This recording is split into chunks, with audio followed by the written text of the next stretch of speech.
Good morning, this is Carrie, sitting at the mulch pile. All right, let's talk about Daddy's dying.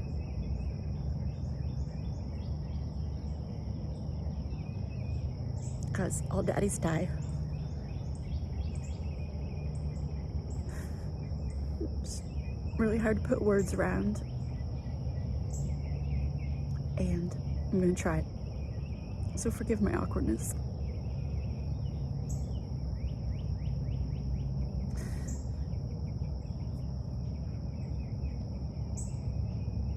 So we just found out that one of our community members died suddenly. And he has 3 kiddos, and everyone's heart immediately goes to the ones that are left behind, and like, how are these kids gonna handle it? How do we support these kids in handling this? And so I just wanted to share a little bit about my journey with grief, my delayed journey with grief. And if anything lands, you're welcome to take it and just disregard the rest, because it's only one person's journey.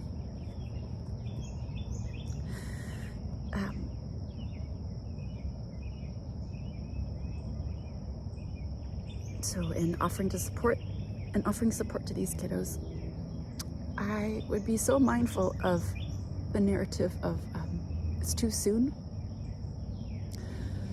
as in we know better, like you've been shortchanged.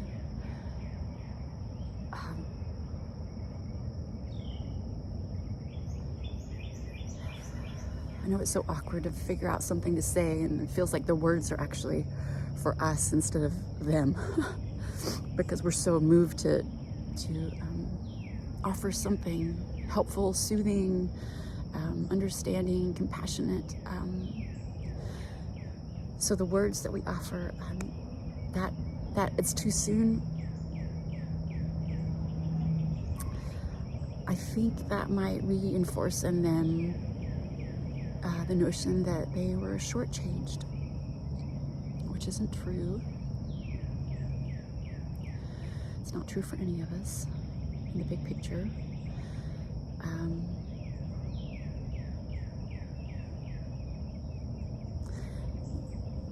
And I certainly don't think that we want to set people up for feeling like they were shortchanged in their life.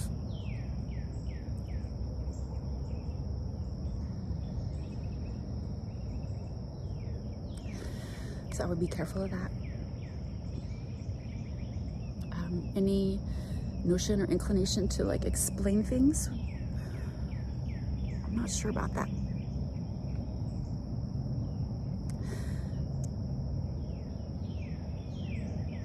I think the more valuable route might be to set up space for them to figure it out on their own, because it's a deeply, deeply, deeply, deeply personal reckoning, and to protect that space for them to figure it out. My sister did that for me, and it's one of the greatest gifts she ever gave me, because our daddy died like 15 or 16 years ago. And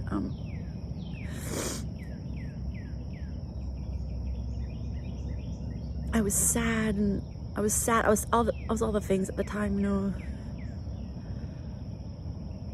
sad and frustrated, and why me and why him and all that stuff. But the deeper grief, like grief, I did not experience until much later. It knocked on my door for forever. It had not been knocking on my door my whole life, this like deep sadness, but I never let it in. Good Lord, no way. I kept it at bay. It takes a tremendous amount of energy to keep anything at bay if it's been knocking on your door for a while, just FYI. Like so one time she was visiting me, and it was like right after a breakup, and And like this deep sadness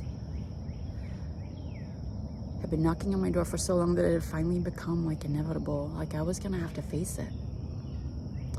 And I felt like I was too busy to face it, too much on my calendar. I didn't have time. Like, well, I can't just like disappear for days. So she like literally took my phone. She asked me everything I had in my life going on, all the reasons why I couldn't just step away and go feel this. And she like took my phone and canceled all those things. And she set up this space around me. She like locked me in. And she protected that space for me to have a deep dive. So painful. And so necessary. Necessary for me to have my own understanding, for me to come to terms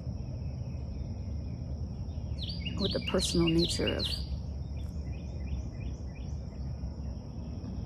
deep sadness, which I came to understand later fueled all my anger all those years, those 4 decades, because that was, as I spoke of another time, that was my more accessible emotion, was anger, when really like my whole life I've just had deep sadness knocking at my door. So for these kiddos,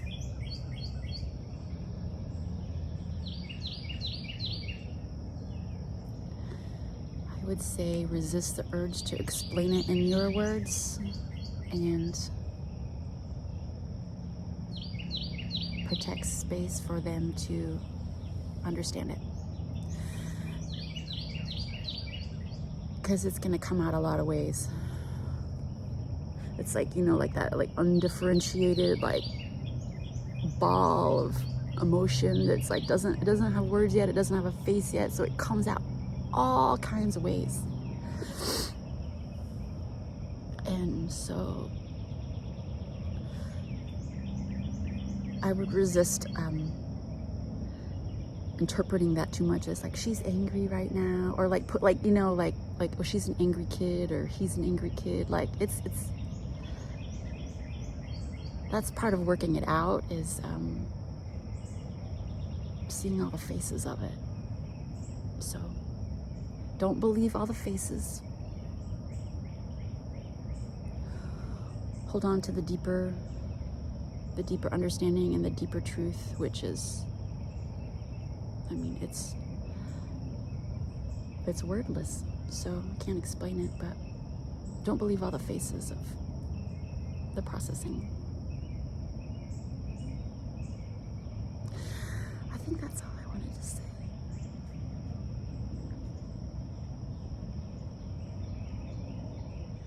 Okay, one more thing. Eyes. Offering compassion with eyes may be more helpful